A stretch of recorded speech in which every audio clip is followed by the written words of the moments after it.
I still remember that night by the lake. There were 5 of us: Rishi, Naman, Priya, Mehul, and me. We used to hang out there every weekend ever since school. It wasn't much, just a half-forgotten lake at the edge of town. But when the moon hit it right, it felt like we were sitting on the edge of the world. That night was supposed to be our last before college. We brought snacks, a small bonfire, and that stupid old shortwave radio Rishi loved. He said if you tuned it right, you could hear voices, not from radio stations, but from somewhere else. I didn't believe him. None of us really did. But sometimes curiosity feels safer than silence. He started twisting the dial, hunting through bursts of white noise. We caught pieces of songs, numbers, someone coughing. The usual shortwave weirdness. But then the sound changed. The static got thicker, like it wasn't coming through the air anymore, but through water. I remember that exact second. The air went cold. Even the bonfire stopped crackling for a moment. And then, through the static, we heard it. A voice. Quiet. Vet. It said my name. Then Naman's. Then Rishi's. It sounded like someone whispering from the bottom of the lake. We all froze. Rishi laughed nervously and said, "It's probably just echo." A weird transmission bounce, but his voice cracked halfway through, because deep down he knew. You can't echo names that were never said aloud. The voice came again, longer this time, more desperate. It said, "Stay," drawn out, like it was struggling to speak. And then, the lake went still, completely still. Even the insects stopped. It was like the whole world was listening. Rishi stood up. He held the radio close, staring at it like he could see the voice inside. The orange glow from its light hit his face, and I swear it flickered blue just for a moment. He whispered, "They're calling from underneath," and before we could stop him, he walked straight into the water. At first, it was only up to his knees, then his waist. The light from the radio shimmered against the surface, glowing faint blue. He just kept walking until the glow faded, and so did he. No scream, no splash, just silence. We called his name until our voices broke. Mehul ran for help. Priya just kept staring at the water, whispering, "He's right there, he has to be." But the surface never moved. It was like he'd never been there at all. The police came after sunrise. They searched for 2 days. No sign of him. Not a single piece of clothing. Not even the radio. They called it a drowning. But that lake is only 12 feet deep. I dived in once, years ago. The bottom's just mud. No currents. No tricks. Just stillness. I went back there the next night alone. I don't know why. Maybe to feel less guilty. Maybe to listen again. When I got there, the radio was lying on the shore. It was off, dead silent. But when I picked it up, it was wet from the inside. And when I tilted it, something dripped out. Not water. Thicker. I didn't tell anyone. Not even the others. They stopped coming after that. We all just pretended Rishi was gone for good. Ran away, maybe. That's easier to believe. Until a week later, no one got a text. Just one word. From Rishi's number. Still. I saw it myself. The screen flickered when he showed me. It looked like the message was moving. Like the letters were alive, rippling slightly. That was the last night any of us spoke about it. But here's the thing. When I drive past that lake now, late at night, my car radio picks up something, only on that stretch of road. It's faint, like a breath under the music. And sometimes, if I stop and listen long enough, I can hear my name. And if I don't drive away fast enough, I swear, I can hear Rishi whisper back.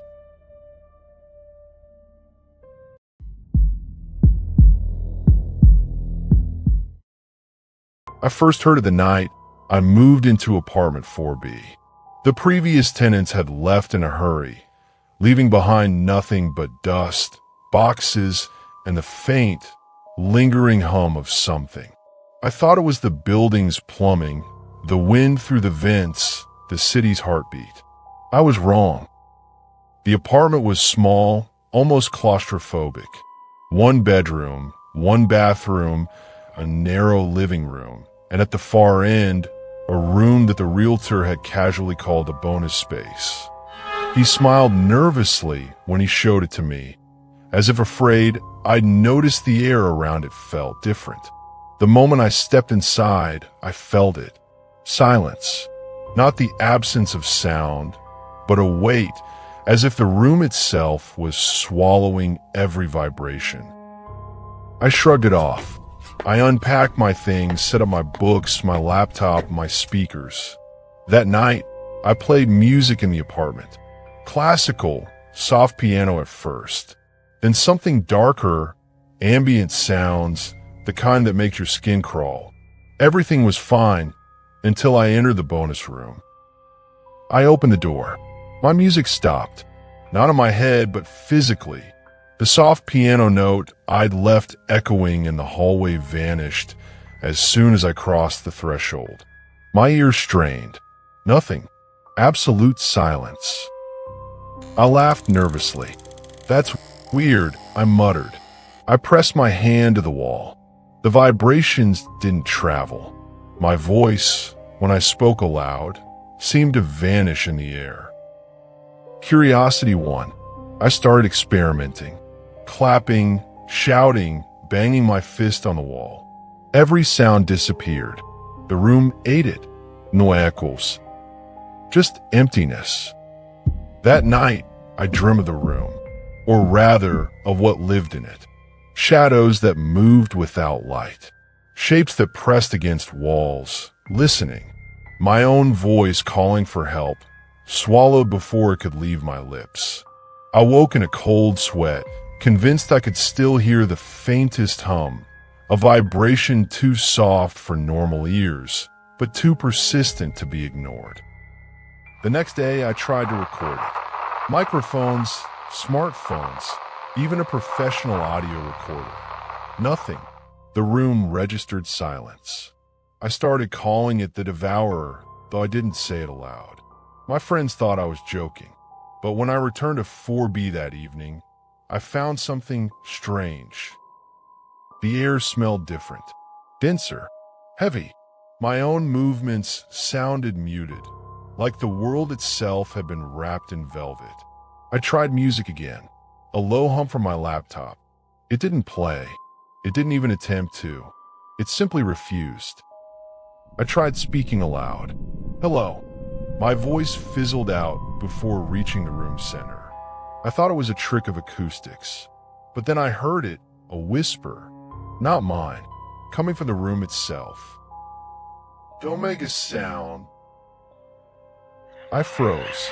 Every instinct screamed at me to leave, but curiosity chained me in place. I started documenting every experiment, every failed attempt to record every sensation. My notebooks filled with notes. Sound disappears. Recorders capture silence. Whispers. Faint, non-human. Shadows move at the corner of vision. It escalated. One night, I set up cameras. Video still worked, but audio recorded nothing. Yet when I watched it back, I could see movement.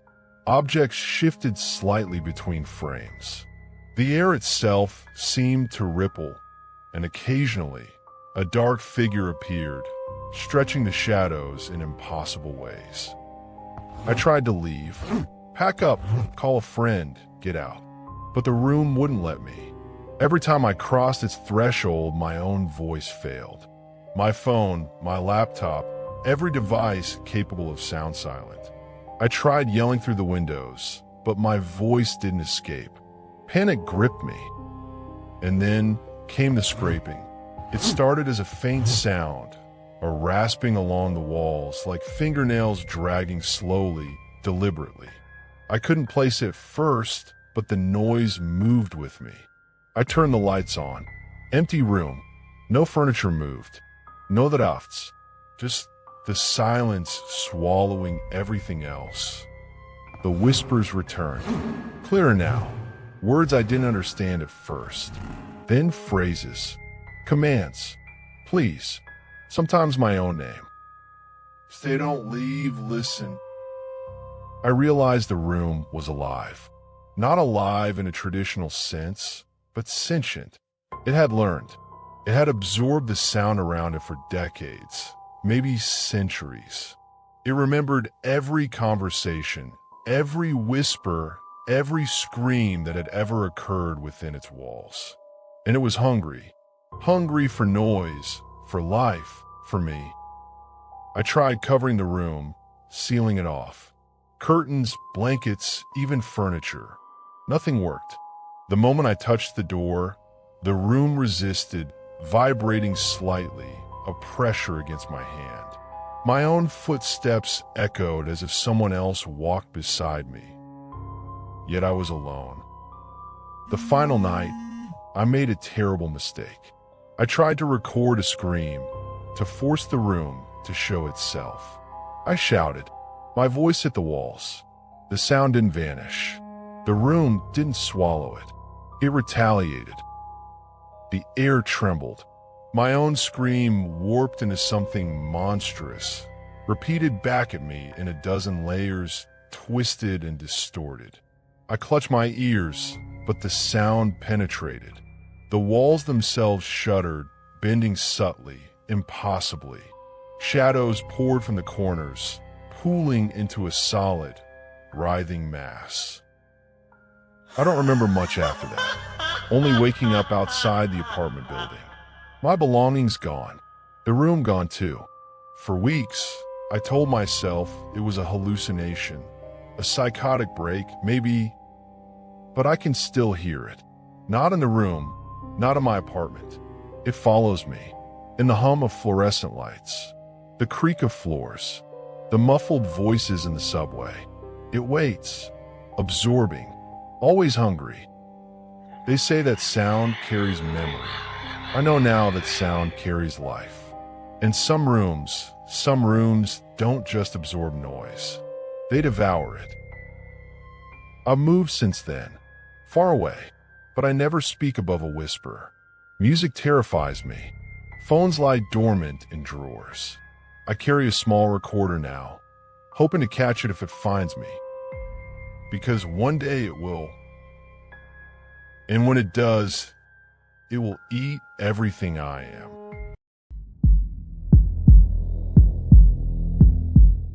You ever wake up and realize your skin doesn't feel like your own? Not metaphorically. I mean literally. You look down at your hands, and they just seem borrowed. That started for me 2 weeks ago. I've been working on a new prosthetic skin polymer for burn victims. I'm a biomedical engineer, or was. Our lab had developed a kind of bioreactive mesh. It could sync to nerve endings and mimic human sensation. It was supposed to help people feel again. But somewhere during testing, something changed. We'd used pig collagen as a base. Nothing new, standard practice. But it reacted differently this time. The tissue started regenerating on its own, even without nutrient gel. We thought it was contamination. We were wrong. The first subject was a rat. When we applied the mesh, it bonded instantly. The animal's nervous system lit up like fireworks on the scanner. But then, the readings kept climbing, even after we shut off the device. Its cells were replicating faster than any model predicted. And then it started making noise. Not squeaking, not breathing, just a faint murmur, like whispering through layers of cloth. I remember leaning closer to the cage, trying to hear what it was saying. The voice was so faint I had to hold my breath. Let me out. I laughed at first, thought it was in my head, but then it said it again, louder, and this time I saw its throat move. The rat had no vocal cords left. We'd removed them. That night, I took the sample home. I shouldn't have. It was just a tiny piece of the mesh, sealed in a vial, half-dried. But when I woke up, the vial was open, and there was something on my wrist. A patch of skin that wasn't mine. It was pale, like it hadn't seen light before. Slick, almost wet, and when I touched it, it flinched, like it felt me. I tried cutting it off. I swear I did. But every time I sliced into it, it sealed shut instantly. And worse, I could feel both sides. My fingers cutting it, and the pain of being cut. By day 3, it had spread to my shoulder. The skin pulsed when I breathed. I couldn't sleep, not because of pain, but because of the whispers. They came from inside me now, from under my skin. They didn't sound human anymore, just layers of voices, overlapping, pleading. I recorded it once, played it back the next morning. There was nothing, only silence. But I swear I heard something moving under the playback hiss, a wet sliding sound, like flesh against flesh. By the 5th day, I stopped feeling my left arm. Not numbness, absence, like it wasn't mine anymore. It moved differently, slower, sometimes on its own. When I looked closely, I realized the texture of my pores didn't match anymore. The grain of the skin was smiling. Tiny curves of flesh, stretching where no muscles existed. I called my colleague Arun, told him I needed help. He came over immediately. The second he saw my arm, he froze. He said, "Don't move. Whatever you do, don't." Before he finished, the skin on my shoulder rippled, and a second mouth opened near my collarbone. It smiled at him, and it spoke. "Why did you wake us?" He ran, never came back. I tried burning it off that night. Poured alcohol, lit a match. Flames tore through the surface. But underneath, the new skin was already forming. Pink, wet, laughing. I could hear it laughing, through the smoke, through my own screams. It didn't want to die. It wanted space. Now it's spread to my neck. Every time I talk, I feel something moving inside my throat, as if the words aren't entirely mine anymore. When I try to sleep, I hear them breathing, all of them, hundreds, maybe thousands, all whispering one thing, in perfect unison. We're us. I don't think I'm human anymore. Not completely. When I touch my face, I feel fingerprints that are mine. They move, shift, breathe with me. The skin is no longer attached to me. I'm attached to it. And every day I wake up, there's less of me underneath. They only wanted to feel again. I gave them that.